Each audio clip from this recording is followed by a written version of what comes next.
O exame físico tem como objetivo determinar a presença de problemas físicos. Na chegada do paciente ao consultório, já se observa aspectos como postura, marcha, timidez, interação e comportamento. Após a anamnese para coletar os dados da paciente, é realizada algumas anotações como os dados antropométricos, peso, altura, IMC, perímetro cefálico e circunferência de tórax e abdômen, que são devidamente anotados para avaliar o crescimento e desenvolvimento da criança. Ao avaliar o perímetro cefálico, já podemos observar alguns aspectos como uniformidade, couro cabeludo, higiene e presença de anormalidades, enquanto se mede o perímetro cefálico. Após essa coleta de medidas e breve inspeção, coletamos os sinais vitais. Utilizando um termômetro axilar, coletamos a sua temperatura axilar. Com a mão no tórax, sentimos a expansabilidade torácica a cada inspeção, avaliando assim a sua frequência respiratória. Sentindo o pulso em artéria radial, analisamos por 1 minuto completo a sua frequência cardíaca, analisando também se está rítmico, cheio e bilateralmente. Com o auxílio de um esfigmomanômetro e um estetoscópio adequado para a idade, aferimos a sua pressão arterial. Cada criança possui uma caderneta de vacinação, que nela contém alguns gráficos que auxiliam no desenvolvimento como estatura por idade, IMC por idade,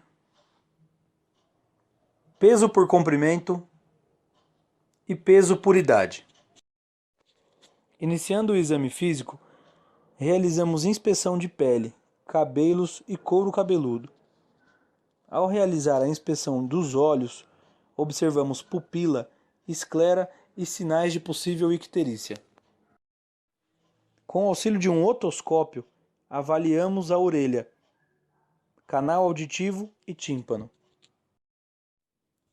Avaliando a boca, observamos língua, lábios, gengiva, tonsilas, dentes. Observamos a cor, consistência, condições de higiene e umidade. Após avaliar pescoço, axila e mamas, é realizado o exame físico de tórax, na seguinte ordem: inspeção, palpação, percussão e ausculta. A ausculta pulmonar é feita com auxílio de um estetoscópio, nos devidos focos seguindo uma ordem. Nela avaliamos murmúrio vesicular, avaliamos também se há ruídos adventícios, como ronco, sibilo e estridor, estertores crepitantes e estertores bolhosos.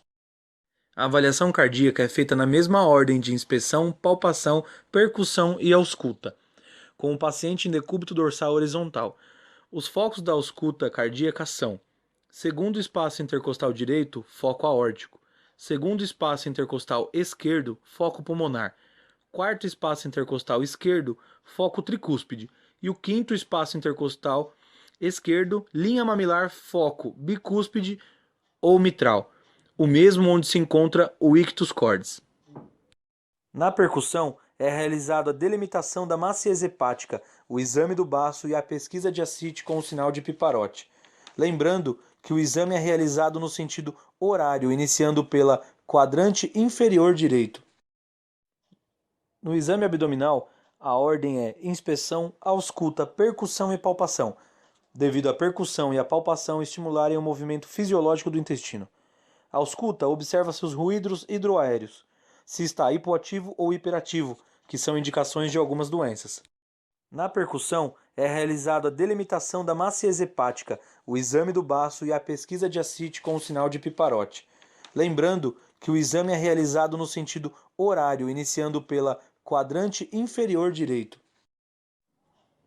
As estruturas procuradas na palpação são fígado, baço, sigmoide, bexiga distendida, útero gravídico, rim direito e aorta. Em alguns casos, realiza-se o exame físico de órgão sexual.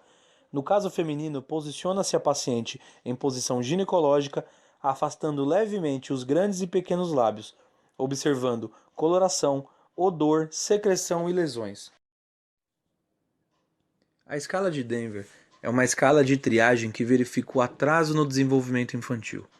Foi desenvolvida por William Frankenburg em 1967 na Universidade de Colorado, Denver, para ser aplicada em crianças de até 6 anos de idade. Tem como objetivos screening, em inglês, que vem da palavra triagem, de crianças assintomáticas com possíveis problemas de desenvolvimento. Monitorização de crianças que têm um risco para problemas de desenvolvimento, crianças prematuras, por exemplo. Essa escala não é um teste de inteligência, ou seja, para medir QI, e não foi desenvolvida para diagnosticar distúrbio de aprendizagem ou emocional. A escala de Denver 2 tem uma estrutura de aplicação pessoal-social, relacionamento com as pessoas e cuidado consigo mesmo, atividades da vida diária. Motor adaptativo, coordenação, olho-mão, manipulação de objetos pequenos e soluções de problemas, linguagem, audição, compreensão da linguagem. Motor grosseiro, sentar, andar, pular. Ao final da avaliação, avalia-se também o comportamento da criança, atenção, timidez, cooperação. Os resultados podem ser P, normal, sem atrasos e no máximo 2 alertas. No Denver 2 não existe mais essa opção de 2 alertas. A criança será reavaliada na próxima consulta. C, suspeito, 2 ou mais alertas. No Denver 3, a partir de 1 alerta já é suspeito. E ou mais atrasos. A criança será reavaliada em 1 ou 2 semanas. Intestável, recusa em 1 ou mais itens situações à esquerda da linha da idade. Reavaliar em 1 ou 2 semanas. A avaliação pode ser usada 3 vezes, avaliação e reavaliação, com a mesma criança, sempre utilizando uma cor diferente cada vez que for usar e não esquecendo de pôr a data. Na despedida da criança do consultório, é importante ganhar a atenção e a confiança da criança para uma possível reavaliação.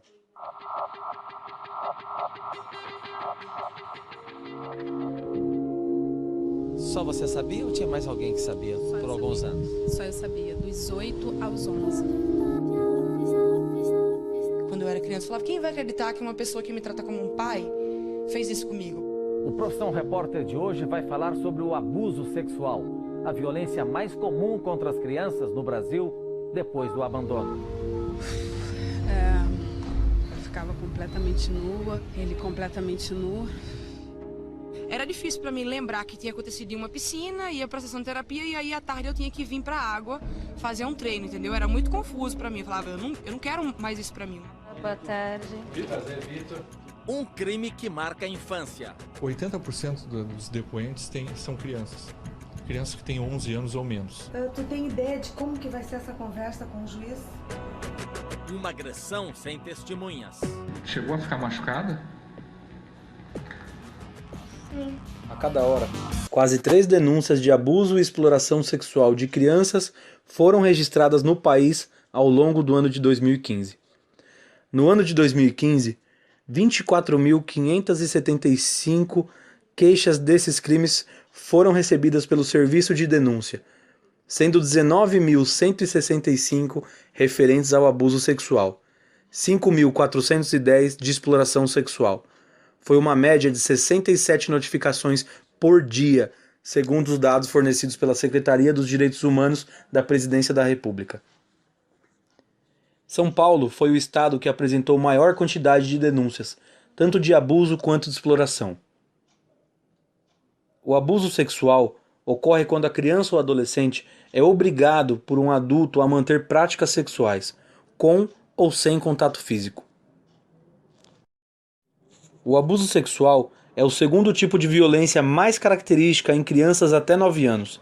De acordo com pesquisa feita pelo Ministério da Saúde, o levantamento indica que esse tipo de agressão fica atrás apenas da negligência ou abandono, com 36% dos casos. Violência sexual vem logo em segundo, com 35% dos casos. Quando o abuso sexual é feito por meio de incesto, ele é bem mais profundo e traumático, pois de forma mais contundente ficam marcados o abandono e a traição, porque a criança foi negado um direito inerente, o amor e a confiança. As consequências disso são o emocional devastado, uma autoimagem destruída e a profunda dificuldade em estabelecer relações de respeito, admiração, confiança no futuro com as pessoas. Geralmente os homens que cometem incestos tiveram uma infância marcada por privações emocionais sérias, causada por morte materna, doenças graves ou abandono de um ou de ambos os pais. Crianças mais velhas são menos facilmente abusadas, pois são mais fortes, maiores e podem revelar ao mundo tais abusos. Pessoas que foram abusadas na infância chegam à idade adulta sem os benefícios da infância. Muitas delas se tornam mulheres que acabam por repetir o padrão de suas mães, casando com homens violentos e abusivos, e, em geral, se tornam pessoas cronicamente deprimidas.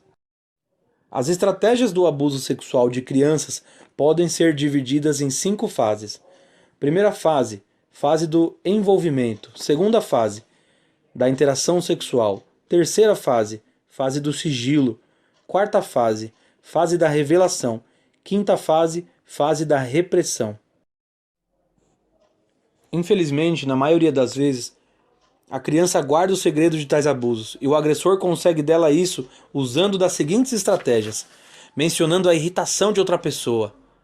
Se você contar isso à mamãe, ela vai ficar muito irritada ou brava com você, hein? Mencionando a separação. Se você contar isso para alguém, vão te mandar embora de casa. Mencionando o alto prejuízo. Se você contar isso a alguém, eu vou te matar, hein? Mencionando fazer mal a alguém. Se você contar isso, eu mato a sua mãe. As sequelas são várias e variadas. Problemas sociais, medo, autoculpa, pensamento de autorresponsabilidade são muito comuns. E o tratamento após a revelação da criança que sofre abuso sexual é 90% psicologicamente, pois os abalos feitos na cognição da criança é imenso.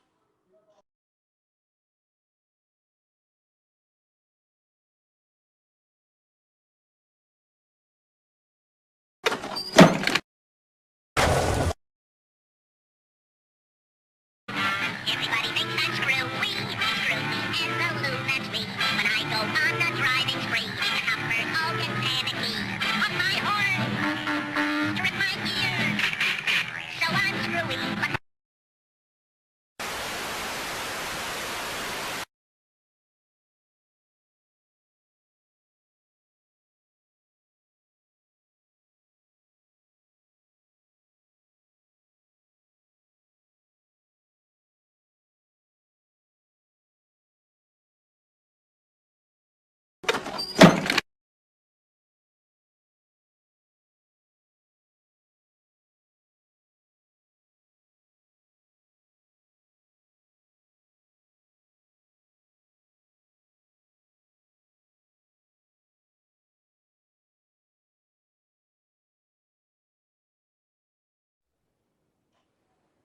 A criança deve sempre ser tratada como criança, conquistando seu carinho, respeito e confiança.